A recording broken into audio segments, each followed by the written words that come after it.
we are sitting. You feed your guests. Right. We are sitting down. Listen, I haven't chased this interview for 2 years. You said that. That's why I'm Last here. year, I had Mina. She said yes, and then I went to go buy some Air Maxes, and I came back. Mina was gone. So this had to happen this year. We weren't letting her go. Thank you so much for sitting down with me. Cowboys? We are going to talk Cowboys. I know you've seen it. My buddy Hendo right there, he calls them 12-gauge shotty. That's what we call him, Schottenheimer. How do you feel about this? I have yet to see your analysis on this. I've been so busy. So, as I'm eating chicken and biscuits. We don't care. It's internet radio. I think there's a lot of TBD. People have been very hard on the hire, and I think that, it feels like he's been in the NFL forever, and it's boring, and the offense this year wasn't fun to watch. But a couple important things to note. Obviously, he wasn't the play caller in Dallas, so I don't know if I'm close enough to this. We don't actually know what his vision for the offense is. Also, going back to Seattle, I'm a Seahawks fan. That offense actually was very explosive 2020, and then it kind of hit a wall, and it felt like the head coach, Pete Carroll, at the time, kind of came over the top and said, let's run the ball.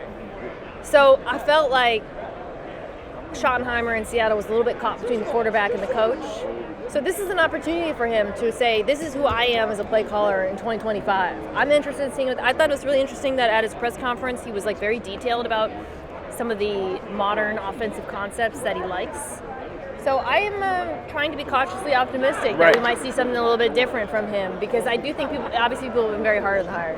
Okay, so I lost a bet to Sean Merriman that I said that Bill Belichick was going to be our next head coach. He swore up and down it wasn't going to be. Yeah, and so I lost a bet to him. So now I got to go do a lights out workout with him. Oh, God. Right. It's intense, right? So talk to me about my quarterback. I've seen you say some things about my quarterback. What's positive? They weren't negative. I'm a defender. I'm a Dak defender. You're not like my guy Danny O. Yeah, I'm looking for Danny O. I need to have a conversation with Danny O. Danny O and I are always fighting on First Take about that. You are. I'm always defending Dak Prescott. Yes, and now, do you? I got to ask a question earlier. Do you think Dak could get us a Super Bowl? I do. Thank you.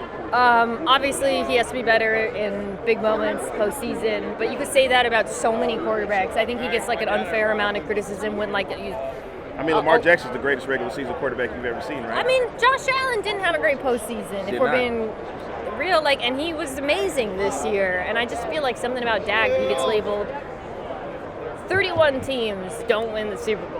And I think what this postseason has been a reminder of, in a season where Allen and Lamar were the best two quarterbacks in football, Patrick Mahomes at the end did what he always does, which he doesn't make mistakes, and he saved his best football for the biggest moment. And Dak has to do that too, to be regarded that way. But the fact that he's had some bad playoff games doesn't mean he's a bad quarterback. He's a very good quarterback.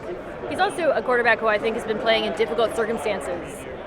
This offense, the Cowboys offense, especially this year, but last year, doesn't make it that easy for the quarterback compared to some other offenses. Guys are not wide open the way they are. So some of that has to do with the style Dak Prescott likes to play, I think, a little bit. It's kind of more similar to a Joe Burrow.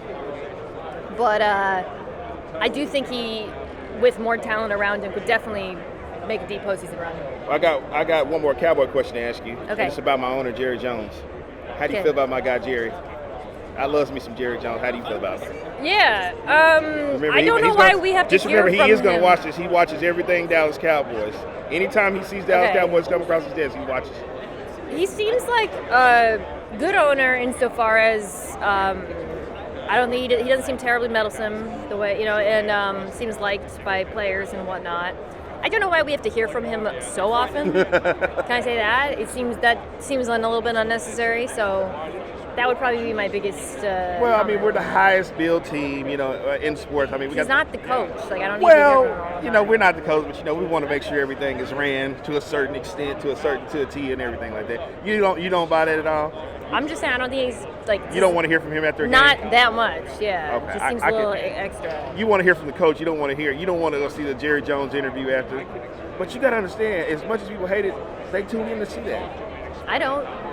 I would. If you were covering, I'm pretty sure you were covering sports back when Jerry Jones used to leave the suite and come down to the field if they were losing and start telling what needs to be done out there on the field. You know what? I'd like to hear from him with regards to investing in free agency and adding good players. They said we're going to be changing things the way we do. Yeah, we'll see about that. Well, Mina. So let me ask you this, Mina. This is more of a media question. I feel like you are one of the people that's on top of her game right now. Thank you.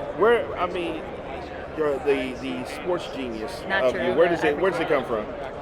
I am very blessed to work with the best analysts in the game. On NFL Live, I'm telling you, Dan Orlovsky, as much as he's hated in Dallas, Ryan Clark, Marcus Spears, who is not hated in Dallas, they raise the bar every day, so we all just constantly have to meet it.